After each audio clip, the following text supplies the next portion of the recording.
오늘 우리가 디모데후서 2장 19절을 살피고 또 그것에 기초해서 우리가 알아야 될 중요한 신앙 고백은 웨스트민스터 신앙 고백서 여러분 주보 3면에 남아있는 3장 4절의 말씀입니다. 3장 4절을 한번 살피면서 디모데후서 2장 19절을 뒤에 또 살펴보도록 하겠습니다.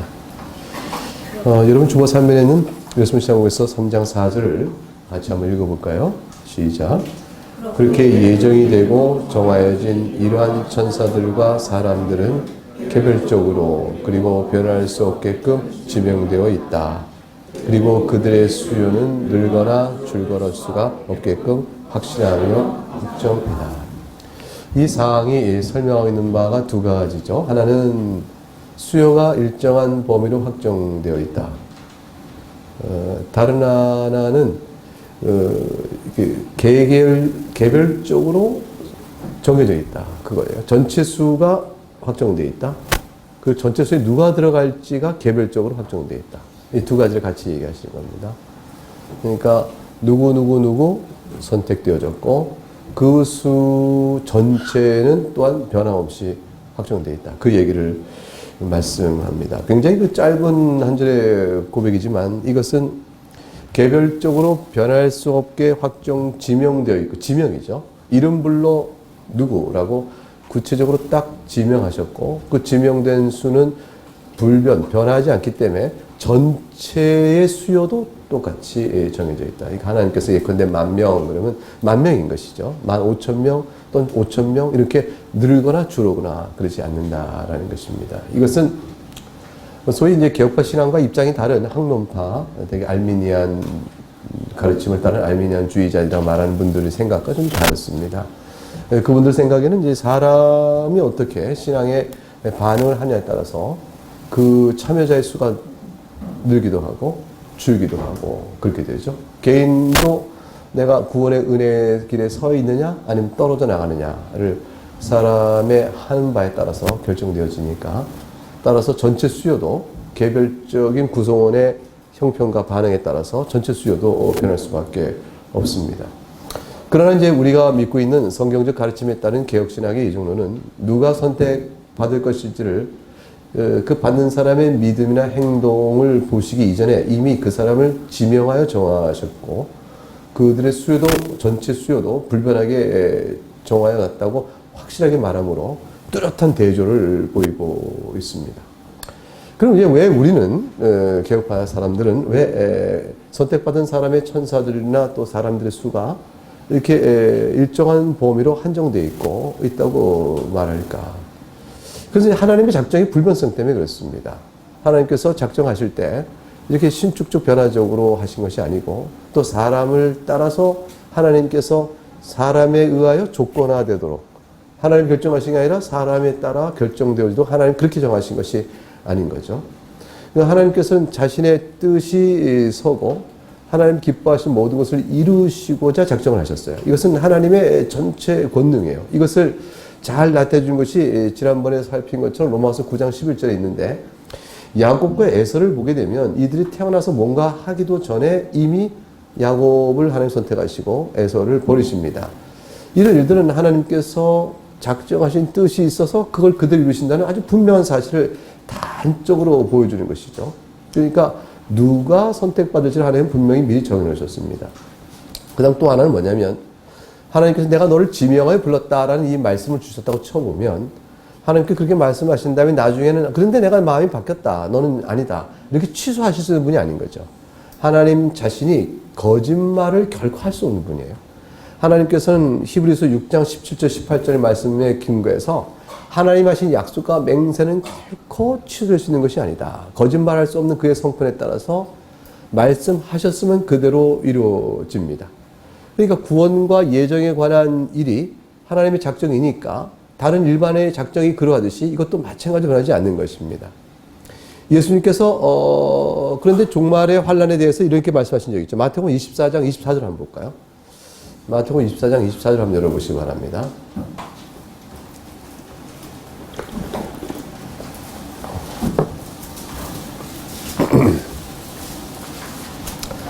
23, 24절 말씀.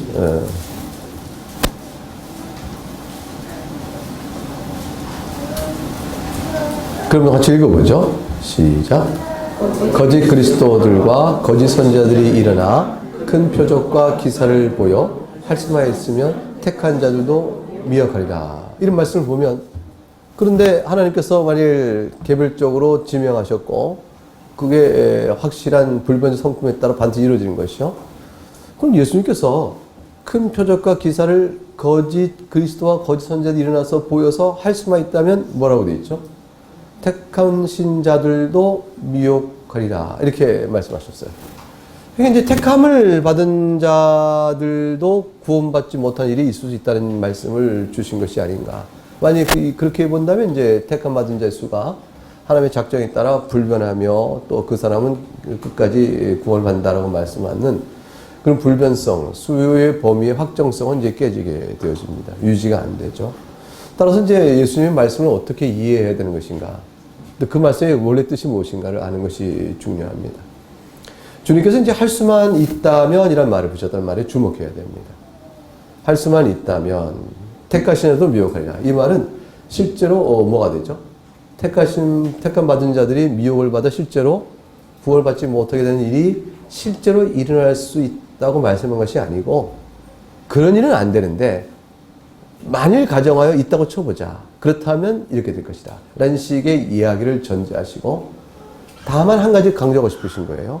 종말의 때에 거짓 그리스도와 거짓 선지자가 일어나서 하나님이 택정하신 사람들조차도 그들에게 어마어마한 공격을 가할 것이며, 그 공격을 가한 것은 택한 자라도 미혹되어 넘어질 수 있을까 싶을 정도로 강렬하고 강하다.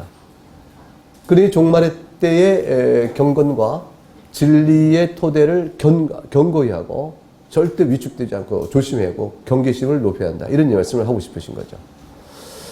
실제로 이제 그런 일이 택한 자가 넘어지지는 않겠지만, 택한 자라도 이렇게 되면 넘어질 수밖에 없겠네 할 만한 강력하고 위태로운 공격을 종말에 거짓 그리스도와 거짓 선지자가 하게 될 것이라는 말씀을 주님이 주신 것입니다. 그래서 할 수 있다면 그런 자들도 넘어지게 미혹할 것이다. 실제로는 있을 수 없습니다. 그러나 공격은 가할 수 있는 것이죠. 우리가 다 이제 하나님의 은혜에 입어 구원받은 사람들이지만 우리가 안전한 구원에 이를 거예요. 하나님께서 우리에게 이 믿음의 인내도 주실 것이고요. 우리에게 끝까지 주의 믿음에 떠나지 않도록 하실 겁니다. 그런 은혜를 입어서 우리는 강력하게 설 것이지만, 그런데 미끄러지고 넘어지고 다치고 이런 일들은 있게 되는 거죠. 전투의 승리를 얻어 마침내 이겼다 할 그날이 오기 전까지 기어가야 되고 넘어지고 코 깨지고 뭐 이런 일들이 있을 수 있는 거죠. 이게 굉장히 공격이 오게 됩니다. 싸워나가는 거죠. 싸워나가는 싸움을 이길 수 있도록 성령 하나님께서 부어주실 거예요. 끝까지 붙들어 주실 겁니다. 그래서 말씀해 주신 거예요. 그 싸움을 너희가 미혹이 강할 터이니 견디도록 하라 하고 경계의 교훈을 준 겁니다. 따라서 이와 같이 미혹이 있을 것이라 할 수만 있거든 택한 자 넘어뜨리려고 하는 말은 실제로 넘어질 수 있기 때문에 하신 말씀이라고 생각할 이유는 없습니다. 예컨대 이제 그 베드로의 경우가 한 사례가 될 수 있는데, 예수님께서 베드로에게 내가 너를 위하여 내 믿음이 떨어지지 않기를 기도하였다. 이렇게 얘기하셨어요. 내가 너를 위하여 내 믿음이 떨어지지 않게 기도했다. 네가 돌이킨 후에는 내 형제를 굳게 하라고 말씀하셨습니다. 예수님께서 이제 베드로가 주님이 잡히신 날에 3번 주님을 부인할 것을 미리 아시고 주신 말씀이죠. 실제로 부인했습니다. 부인하니까 이제 베드로가 미혹되었다, 넘어졌다라고 할 수 있겠죠. 그러나 그의 믿음이 완전히 떨어지지 않도록 다시 회복되어 갔습니다. 어떻게 완전히 떨어지지 않도록 회복됐을까요? 예수님께서 내가 너를 위하여 기도하겠다 하셨어요. 이게 이제 하나님께서 우리에게 주시는 것이요, 영원적 선택한 자를 끝까지 붙드시는 하나님의 은혜의 손길입니다. 그러니까 신자가 용수철이 늘어지듯 늘어질 수가 있는 겁니다. 신자가 탱탱하게 자기 뭘 이루어야 되는데 자기 모양을 잘 이루고 있던 용수철이 갑자기 늘어지는 거죠. 뭐 땡기는 힘이 강하니까, 유혹과 핍박과 환란이 강하니까 자꾸 땡기죠. 땡겨서 원래 있어야 할 믿음의 위치에서 벗어나게끔 자꾸 이렇게 끌어갑니다. 그러나 하나님께서 도우시는 은혜가 있어서 예수님이 베드로를 위하여 기도했듯이 그 기도의 은혜는 다시 이거를 손을 끊어버리고 용서에 돌아오게끔 하시는 거죠. 우리가 믿음의 안전한 그 구원의 자리에서 떨어지지 않도록 한쪽 용서를 붙들고 있는 겁니다. 한쪽이 밀려나가더라도 다시 돌아올 수 있게끔 우리의 근본적인 호적과 본적과 원래 위치는 꽉 붙들고 계신 거지. 그래서 성도는 하나님의 작전이라는 뜰에서 한쪽 귀퉁이가 꽉 붙들려 있으므로 용서절이 늘어난들 다시 돌아오도록 되어진 것이죠. 이게 탄성계수가 넘어가 한계를 넘어서서 완전히 늘어져 못 돌아오게 되는 일은 없는 거죠. 성도에게 그것은 없는 겁니다. 완전히 늘어서 못 돌아오게 된다. 그러면 여기 잡고 있잖아요. 잡고 있기 때문에 그렇게 되는 일은 없고 반드시 일정한 일에서 돌아오게끔 하나님께서 붙들어 주십니다. 그러니까 베드로도 그래서 돌아온 거죠. 베드로도 3번이나 부인했지만 그래서 돌아올 수가 있게 된 겁니다. 그럼 이런 생각을 해볼 수 있죠. 뭐 어차피 이제 베드로가 이렇게 돌아올 거면 예수님 뭐 기도까지 할 건 뭐 있나? 돌아오실 건데. 그리고 이제 베드로에게 네가 돌이켜서 형제를 굳건히 하라. 굳건히 할 필요는 뭐 있겠나? 어차피 다 구원받을 것인데. 이런 얘기를 하는 경우가 있는데 이건 다 뭐냐면 하나님이 택정한 그 사람은 반드시 구원받을 것이요 그 조처인 수요는 불변한다라는 말을 할 때에 이런 일이 있게끔 하기 위하여 각각에 해당된 사람들은 끊임없는 경건에 대한 교훈과 시련을 싸워 이기라.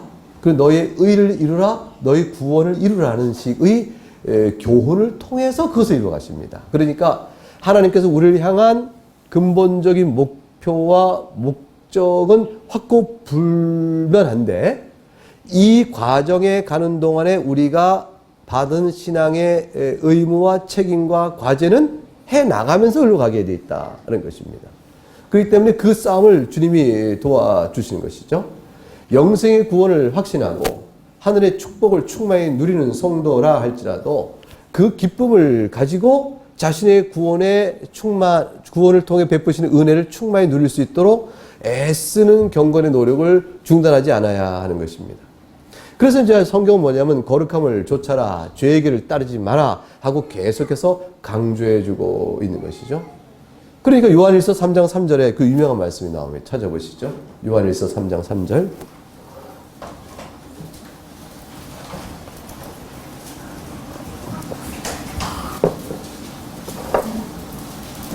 요한일서 3장 3절 말씀 읽어볼까요? 시작. 주를 향하여 이 소망을 가진 자마다 그의 깨끗하심과 같이 자기를 깨끗하게 하느니라. 깨끗하게 한다는 것은 경건한 거룩한 삶을 추구해 가는 것이죠. 자기 내면을 들고 하나님께 회개하고 그런 일을 하는 것입니다. 사랑의 교제를 나누는 것입니다. 율법에 흠이 없도록 자신을 보호하고 지키는 일을 하는 것이죠.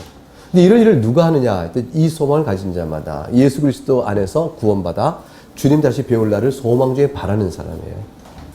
그런 사람은 이렇게 한다. 이게 하나님의 구원이 확정된 사람들이거든요. 그런데 이와 같이 살아간다. 그러니까 선택의 불변성이 말하는 것이 구원에 이르기 위한 과정적 절차 안에서 그가 순종해야 될 부르심과 또 구원의 방편의 과정을 따라가야 하는 것을 무시하거나 거부하거나 또는 모순되거나 그런 것이 아니라는 것입니다.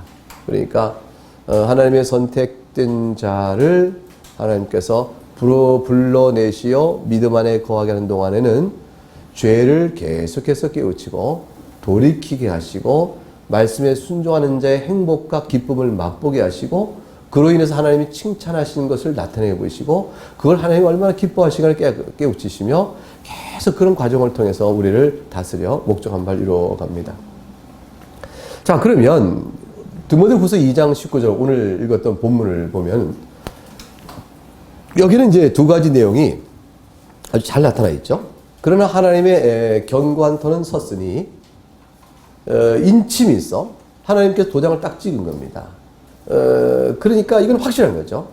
주께서 자기 백성을 아신다 됐어요. 그러니까 인침과 아신다는 것은 뭐 이런 확정적인 걸 의미합니다. 하나님께서 자기 백성을 돌보신다. 도장을 찍어 내 백성이라고 확인하시고 돌보시고 그리고 사랑해 주신 것을 표현합니다. 그런데 동시에 그는 뭐라고 되어 있냐면 주의 이름을 부른 자마다 어떻게 명령을 줬죠? 불의에서 떠나라 라는 명령을 주십니다. 이건 신앙의 의무를 부과하시는 것이죠. 자기 백성을 돌보아 끝까지 보호하시고 도장을 찍어 확인하시면서 불구하고 그들하고는 불의에서 떠나 거룩함을 쫓는 자들이 되라 라고 의무를 명하세요. 이 의무를 명하신 일은 결국은 하나님께서는 너희들이 그렇게 있도록 끝까지 내가 보호하겠다는 보존적인 암시예요. 불의에 빠져버려서 구원에 떠난 자가 되지 않도록 불의에서 떠나라 라는 명령을 주심으로 저들을 돌이켜 불의에 거하지 않고 의에 거하는 자가 되도록 보호하시는 역할을 하시겠다. 하나님께서. 그래서 신앙의 의무는 하나님 편에 우리에게 주시는 명령, 신앙의 책임과 의무를 바라시는 것은 하나님께서 그런 일을 통하여 내가 너희를 지키고 끝까지 보호할 거야. 이런 뜻이에요. 이게 이제 하나님의 은혜 바깥에 있는 사람에게는 불의에 떠나라 할 때 불의 안에 여전히 있음으로 인하여 멸망의 뭐가 돼요? 이유가 되어집니다. 그런데 택함 받은 사람에게는 불의에 떠나라 이 말을 듣고 저들이 불의 가운데 그냥 계속 있지 못하거든요. 불의에 떠나는 말씀을 듣고 부딪혀요. 그리고 결국은 회개하고 돌아오고 어떻게든지 애를 쓰는 일이 벌어집니다. 결국 그런 신앙 반응을 주님께서 기대하시고 있게끔 하시면서 명령을 주시는 거죠. 그 명령을 주고 명령 앞에서 우리가 심령이 부딪히는 것은 성령의 은혜 역사란 말이죠. 그러니까 성령의 은혜 역사를 베푸실 것을 미리 보시고 불의에 떠나라 하시면서 이 말은 결국 하나님 편에서 보면 내가 너희가 떠나도록 너희를 보살펴 결국 너희를 구원에 이르게 할 거야. 이렇게 되어지는 것이에요. 이 십계명은 우리로 하여금 죄를 단속시키지만 결국은 이 죄를 깨우치는 일의 역사를 통해서 우리가 완전히 죄 중에 빠진 자가 되지 않도록 보호하시는 손길이 되어져요. 그러니까 하나님께서 신앙인에게 쥐어진 책임과 의무가 그 명령이 사실은 우리를 위한 것이라는 것이죠. 우리를 보호하시는 일이 되어지는 겁니다. 그래서 그 말은 하나님 편에서의 책임을 같이 말씀하세요. 내가 거룩하니 너도 거룩하라. 이 말은 이어질 말씀이 뭐냐면 내가 너희가 거룩하도록 도울 테니까 이게 들어가요. 그래서 내가 돕는 만큼 너희는 반드시 불의에 떠나 거룩으로 돌아오도록 너희를 괴롭힐 거다. 너희를 가르칠 거야. 너희를 양육할 거야. 너희를 경계할 거라고. 너희를 그냥 두지 않을 거다. 이건 하나님의 약속의 말씀이 같이 포함되어 있어요. 내가 거룩하니 너희도 거룩하라. 이건 너희 책임이야. 내가 명령했지? 했나 안 한다 볼까? 안 했구나. 그냥 너는 불합격. 했구나. 됐다. 이렇게 보시는 게 아니고 내가 거룩하니 너희도 거룩하라. 그리고 그 뒤에 이어지는 말씀은 너희가 거룩하지 못하여 괴로워하는 심령을 줄 것이요. 너희가 그 심령 가운데 나의 도움을 구하여 울부짖게끔 만들 거예요. 그리고 너희가 만일 울부짖고 나오면 내가 내 손이 내밀어 너를 붙들어 줄 것이다. 그래 마침 너를 내가 거룩하니 너희도 거룩하는 명령에 순종한 자로 삼아 결코 너희가 불의에 빠져 구원받지 못한 자가 되지 않도록 할 것이다. 라는 하나님의 자기 책임을 우리 명령 속에 같이 반영하고 계세요. 이게 은혜로 출발하여 은혜로 구원받게 하는 하나님의 역사입니다. 성화는 그래서 전적으로 하나님의 구원 역사예요. 그렇기 때문에 선택된 자는 수요가 확정되어 있으나 그런 자들에게 순종과 불순종이라는 결과를 알 수 있는 교훈과 명령을 주시는 겁니다. 출애굽기 32장 32절에 가게 되면 또 이제 이런 얘기가 나오죠. 주께서 그들의 죄를 사하여 주옵소서. 그렇지 않으면 원하건대 주께서 기록하신 책에서 내 이름을 지워버리옵소서. 모세가 이렇게 기도하네요. 광야에 인도한 이스라엘 백성이 너무 말을 안 들어요. 이들이 이제 구원에 이르게 모세가 이제 인도하기가 너무 힘이 드니까 이들의 지은 죄 때문에 멸망 이를 때 이제 모세가 이스라엘 백성의 죄를 사해 주시고 차라리 제 이름을 거룩한 책에서 지워주세요라고까지 말합니다. 이제 모세의 이스라엘 향한 중보가 보통이 아니죠. 저들은 다 지워주세요. 저는 꼭 남겨주세요. 이렇게 이스라엘이 패역하니 주님께서 징계하여 멸망시키실 텐데 저는 그래도 저들 가운데 애쓰지 않았습니까? 저는 남겨주세요. 왜 이렇게 기도해야 될 거 아니에요? 구원을 사랑하고 하나님을 사랑한다면. 근데 모세는 반대로 기도해요. 저들의 죄를 용서하시고 저를 생명책에서 차라리 지워주시옵소서. 주께서 기록하신 그 책에서 내 이름을 지워달라는데 주께서 기록한 책이 도대체 뭘까요? 이걸 이제 영원한 생명책에서 이름을 지워달라. 그러면 이제 하나님의 선택하신 작정에서 나를 빼달라 이런 얘기가 되는데 그거는 좀 곤란하죠. 왜냐하면 그런 기도는 할 수가 없어요. 그런 기도는 기도가 아니에요. 우리가 하는 기도라는 것은 하나님 앞에서 하나님의 교훈을 듣고, 교훈이라는 것은 우리가 마땅히 해야 될 일이거든요. 우리가 마땅히 해야 될 일을 실행할 수 있는 능력을 달라고 하는 게 기도의 원리예요. 그리고 우리가 하나님 앞에 살아가는 연약한 자로 주님 외에는 우리의 도움이 없습니다 할 때 주님의 도움을 구하자 하는 것이 이제 기도예요. 그러니까 하나님의 교훈과 하나님의 도움을 구해야 될 우리의 필요를 떠난 어떤 기도도 사실 기도의 성격을 못 갖습니다. 그러니까 할 수가 없는 거죠. 그러니까 하나님의 작정, 저를 선택하셨으면 하나님, 저를 빼주세요. 이렇게 얘기하는 것은 사실 기도의 범위, 할 수 있는 범위를 넘어서는 거예요. 그건 기도라고 볼 수 없습니다. 그러니까 이제 모세가 주님의 기록한 책에서 나를 차라리 지워주세요라고 말할 때 이 기록한 책이란 뭐냐? 그것은 이제 하나님이 영원한 택정하신 생명책을 가리킨 것이 아니고 하나님께서 이스라엘 백성이 죄 가운데 있으므로 이거를 이를 아주 멸망케 하여 하나님께서 아주 심히 징계하시겠다라고 생각하시는 그의 뜻을 펼치는 책에서요. 그의 펼치는 책에서. 그래서 하나님께서 이스라엘 멸망시키겠다라고 이제 섭리 가운데 작정하셨어요.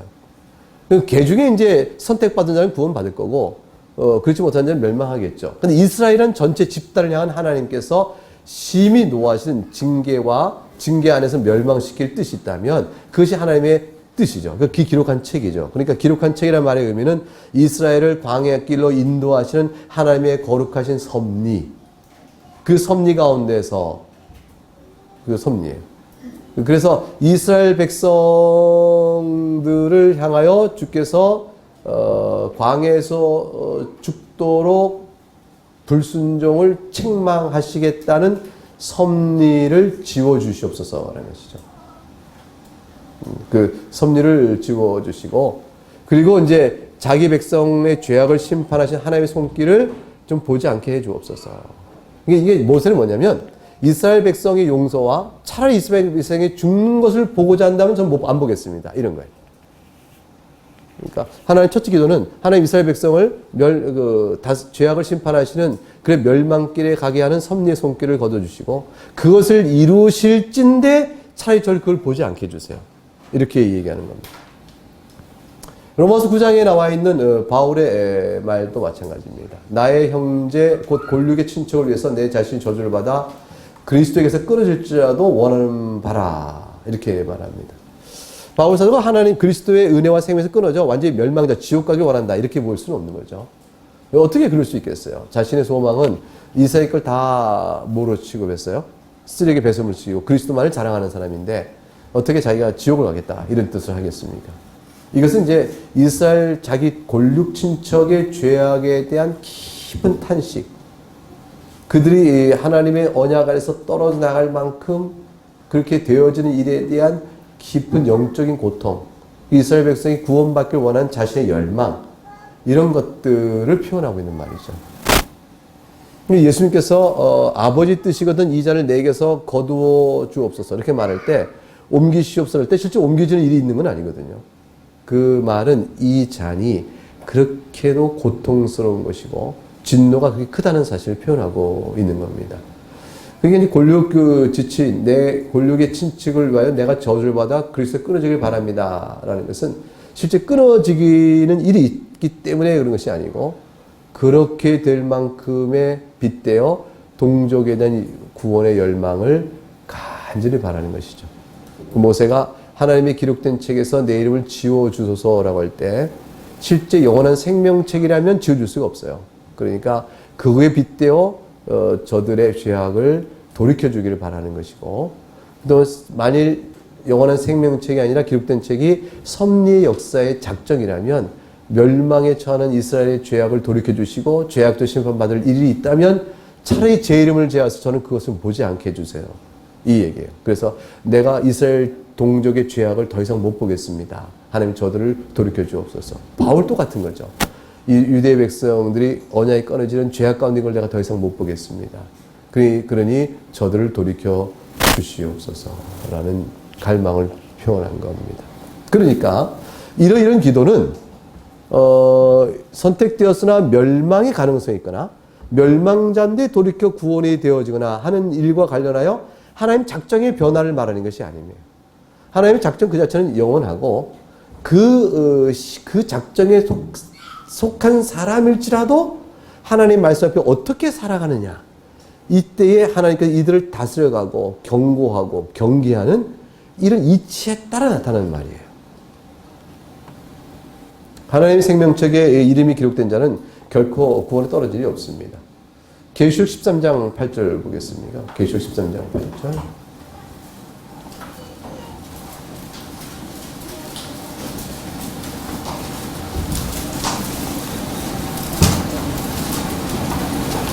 어, 13장 8절 읽으실까요? 시작.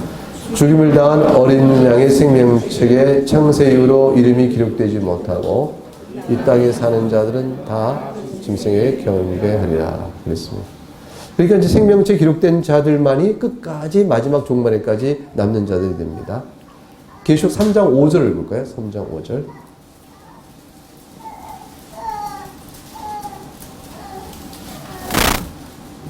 읽어봅니다. 시작. 그 이름을 생명책에서 결코, 계시록 3장 5절. 이기는 자는, 그 3장 5절 보세요. 내가 가진 건 이거예요. 그 이름을 생명책에서 결코 지우지 아니고 그 이름을 하나님 아버지 앞과 그의 천사 앞에 시인하실 것이다. 그 내용이 나오는 부분인데, 계시록 3장 5절 아니에요? 맞아? 예. 이기는 자에게 그 부분이에요. 그래서 생명책에서 결코 지우지 아니한다. 그 이름을 하나님 아버지 앞과 천사 앞에 시인하신다. 이건 이제 그리스도께서 이기는 자에게 약속하신 겁니다. 이기는 자들에게 약속하신 내용. 이거는 이기는 자들이 되게끔 하나님 이끌어 주세요. 여러분 다 이길 거예요. 여러분은 결코 평생 가운데서 죄 중에 그리스도를 버리거나 그리스도를 부인하거나 불경건이 더 좋다거나 세상의 정욕이 좇아서 그래서 하나님을 떠나는 일이 결코 없을 겁니다. 여러분의 그 신앙의 승리가 약속되어 있기 때문에요. 생명책에 여러분 이름이 기록되어 있기 때문에 하나님께서 절대 여러분에게 승리하는 자를 만들어주세요. 그리고 말씀하시기 이렇게 얘기합니다. 이기는 자는 이 생명의 면류관을 받을 것이다. 마치 내가 싸워 이겨서 내가 쟁취하는 것처럼 표현하고 계세요. 이거는 우리에게 주시는 약속과 결과에 대한 관계로 표현하신 것이지만 사실은 하나님의 은혜를 주시는 겁니다. 그래서 우리로 하여금 보호하세요. 이기는 자에게 주겠다 하는 말씀을 가죽을 닫고 내가 이기도록 돕겠다는 뜻이 포함되어 있어요. 그래서 우리가 이길 수 있도록 도와주세요. 도와주시고 미끄러지지 않도록 잡아주세요. 그리고 넘어지면 다시 일으켜주세요. 결국에 한 인생 속에서 신앙 안에 우리를 붙들어 주세요. 그리고 그런 자에게 결코 생명체에 이름 지은 자임을 천명하시는 거예요. 나타내 보이시는 겁니다. 그렇게 해서 오늘 우리가 지금까지 오고 있는 겁니다. 그렇지 않다면 우리가 이렇게 아름다운 교회로 모여서 하나님을 예배하고 찬송하는 일이 없겠죠. 그렇기 때문에 결국은 성경 속에는 마치 택함 받은 자라도 구원에 떨어질 수 있는 거 아닌가 싶은 식의 표현, 그리고 끝까지 구원을 이루라는 식의 표현, 싸우라는 표현, 또 이런 식의 경건에 대한 촉구, 또 주의, 경계의 말씀들이 계속 있는 것은 하나님의 선택의 작정에 대한 변화를 말하고 있는 것이 아니고 선택받은 자들이 살아가는 인생의 과정 안에서 죄의 유혹과 세상의 세력이 계속 도전해 오기 때문에 그 싸움의 세파를 이겨내어 하나님의 선택한 작정을 이루게 되는 일이기 때문에 그런 것입니다.